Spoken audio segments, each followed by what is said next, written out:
Appétit toujours aiguisé, le temps semble ne pas s'être arrêté chez Faisal Ashiba et Cosme Akovi malgré la pandémie du coronavirus. Faisal, athlète de la catégorie T46, médaillé de bronze aux Jeux de la francophonie, se rend chaque matin, 5 jours sur 7 de la semaine, au centre des jeunes d'Agla pour l'entraînement individuel. En ce lieu des sports et des loisirs, habituellement bondé de monde, un calme plat règne. Ashiba, toujours à la quête de la bonne performance et du maintien de sa forme, s'entraîne dur afin d'engranger de nouvelles médailles après la période post-coronavirus. Nous, les athlètes, nous subissons les conséquences de cette pandémie, mais pour maintenir la forme, nous avons opté à une autre méthode pour pouvoir garder la forme. Cette méthode consiste à s'éloigner du nombre massif afin de réduire la propagation de ce virus. Donc nous avons opté pour les entraînements individuels.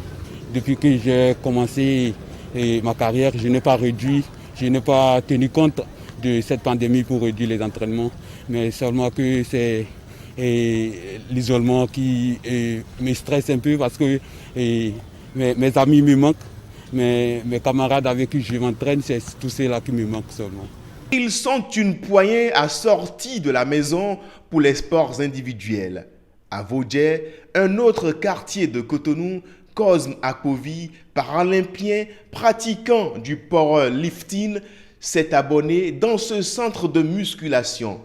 Le champion du Bénin chauffe progressivement ses muscles, monte en régime et récupère au bout de 2 heures d'activité physique intense. C'est vrai, le gouvernement a fermé le stade, les dirigeants ont fermé le stade, mais moi, j'ai cherché un centre de gym, j'ai payé l'abonnement là et je travaille tous les jours, du lundi au vendredi, je m'entraîne là.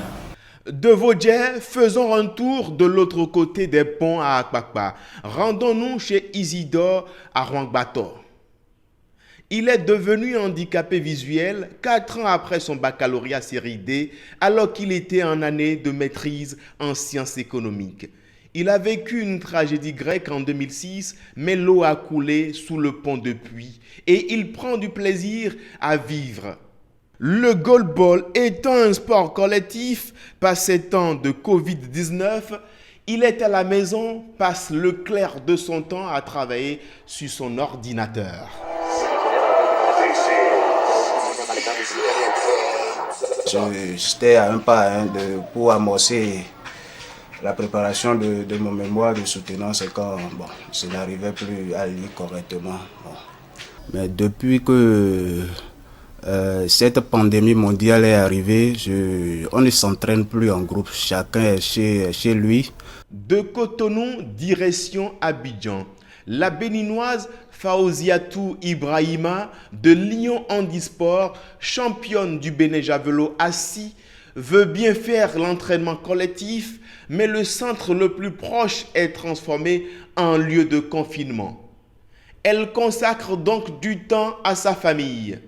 J'avais prévu reprendre en mars, mais malheureusement la pandémie est intervenue. Et à l'IGS où je devais m'entraîner, c'est là qu'on a mis en quarantaine les derniers voyageurs qui revenaient de l'Europe. Et donc pour le moment, je fais du sport de maintien à la maison. Je m'occupe de ma famille. La situation des athlètes pratiquant les sports collectifs est un peu préoccupante. Peu de mobilité, de motricité, mais le président de la Fédération Handisport du Bénin relativise et encourage les athlètes en situation de handicap. Ceux qui ne font que du basket ou goalball et tout ça, mais ils peuvent quand même faire du réveil musculaire à la maison. C'est très important parce qu'un sport collectif, il y a des préalables individuels à faire avant de monter sur le terrain pour donc exécuter les disciplines collectives. Donc ils peuvent, les enfants, même au-delà même des athlètes en situation de handicap, j'invite tous les sportifs béninois à s'auto-entraîner, à s'auto-confiner et à s'entraîner à la maison. Il y a des gestes qu'il faut, des gestes sportifs qu'il faut faire. Le président de la Fédération handisport du Bénin attend avec impatience le 11 mai, date du retour à la compétition. Une belle coïncidence pour le président Rasta chanteur, interprète de Bob Marley pendant ses années universitaires. Le 11 mai, le monde entier célébrera la légende Bob Marley et les athlètes, eux, retrouveront les stades à moins d'une nouvelle fermeture.